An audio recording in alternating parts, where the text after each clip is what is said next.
News Update. History and Observation.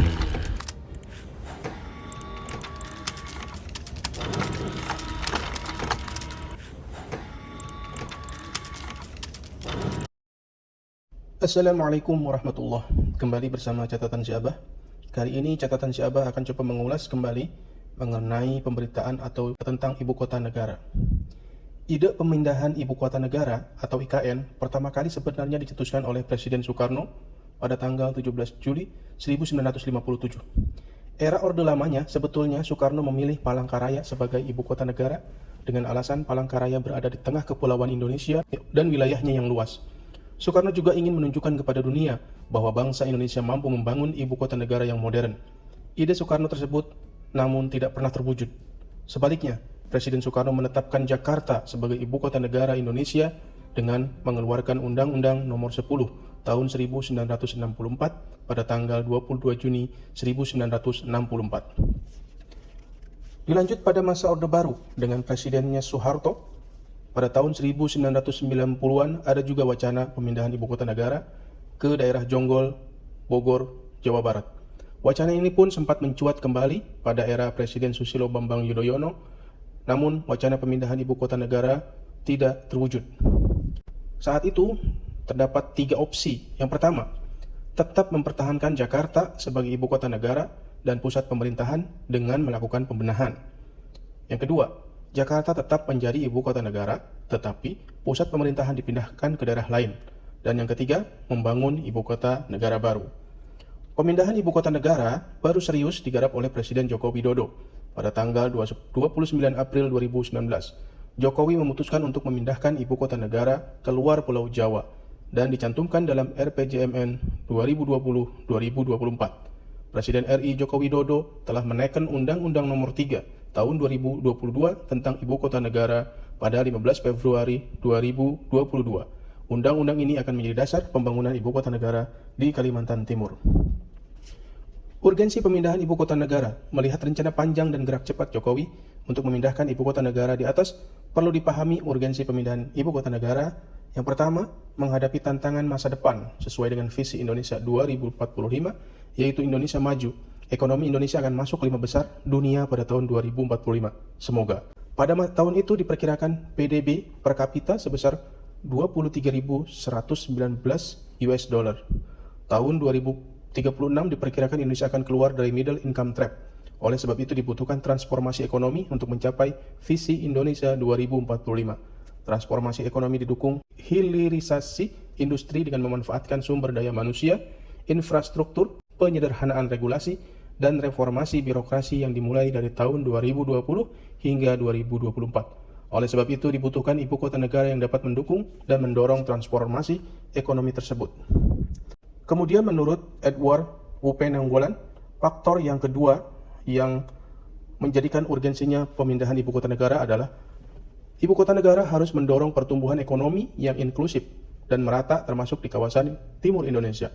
Selama ini Jakarta dan sekitarnya terkenal dengan pusat segalanya, baik pemerintahan, politik, industri, perdagangan, investasi, teknologi, budaya, dan lain-lain. Tidak mengherankan jika perputaran uang di Jakarta mencapai 70% yang luasnya hanya 664,01 km persegi atau 0,003% dari total luas daratan Indonesia yang seluas 1.919.440 km persegi. Sementara jumlah penduduknya 10,56 juta jiwa atau 3,9% dari jumlah penduduk Indonesia yang berjumlah 207 tahun 2020. Hal ini menyebabkan ketidakmerataan pembangunan dan kesejahteraan di Indonesia. Pembangunan tersentralisasi di Jakarta dan Pulau Jawa. Kondisi ini kurang baik untuk pertumbuhan ekonomi Indonesia yang diharapkan sustainable. Tidak termanfaatkannya potensi daerah secara optimal, kurang mendukung keadilan antara daerah, dan rentan terhadap persatuan dan kesatuan bangsa. Oleh sebab itu dibutuhkan ibu kota negara yang dapat menjawab tantangan tersebut, yaitu kota yang berkelas dunia untuk semua rakyat Indonesia. Ibu kota negara yang berlokasi di Kalimantan diharapkan pusat gravitasi ekonomi baru di Indonesia, termasuk di kawasan tengah dan timur Indonesia. Ibu kota negara baru diharapkan dapat menciptakan pusat-pusat pertumbuhan ekonomi baru dan memaksimalkan potensi sumber daya daerah. Dan faktor ketiga yang menjadi urgensi pemindahan ibu kota negara menurut Edward Nainggolan adalah kondisi objektif Jakarta yang tidak cocok lagi sebagai ibu kota negara.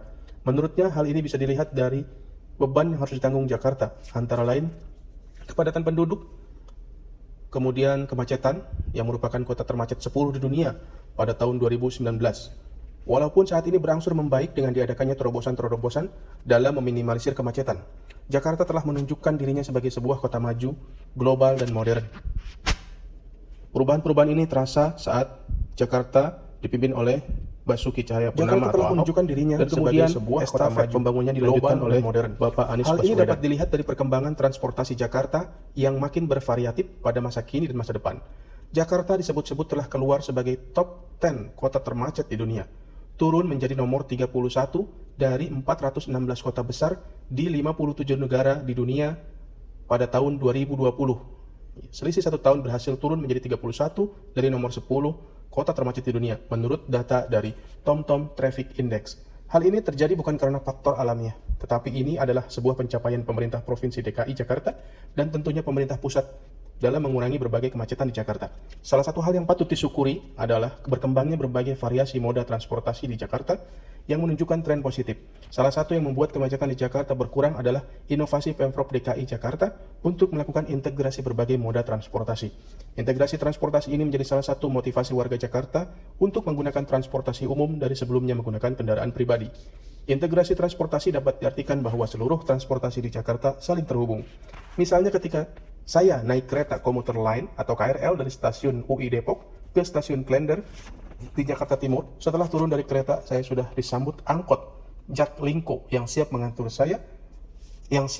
saya ke kantor di kawasan Pondok Kelapa, Jakarta Timur.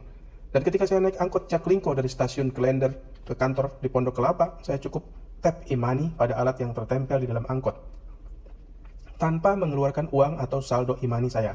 Begitu juga ketika saya ingin naik busway di depan Universitas Kristen Indonesia di Cawang dari Pondok Kelapa, saya dapat naik bus pengumpan dari Pondok Kelapa ke kawasan Cawang. Begitu juga ketika saya ingin naik busway di depan Universitas Kristen Indonesia di Cawang dari Pondok Kelapa. Dan menurut kumparan.com, variasi transportasi yang digunakan tersebut antara lain kereta komuter lain, kereta MRT, kereta LRT, kereta bandara, kereta cepat Jakarta-Bandung, Transjakarta, angkot Jaklingko, berbagai layanan transportasi daring, dan juga ada layanan helikopter. Kemudian yang menjadi faktor lain urgensi pemindahan ibu kota negara menurut Edward adalah permasalahan lingkungan dan geologi. Pemindahan ibu kota negara dari Jakarta ke Kalimantan pasti membawa pro dan kontra. Namun, ketika negara telah memutuskan memindahkan ibu kota negara dengan proses melalui undang-undang yang disetujui DPR, seharusnya seluruh komponen bangsa mendukungnya. Bangsa Indonesia perlu meminimalisasi ekses pemindahan ibu kota negara. Tidak ada satu keputusan apapun yang memuaskan seluruh rakyat.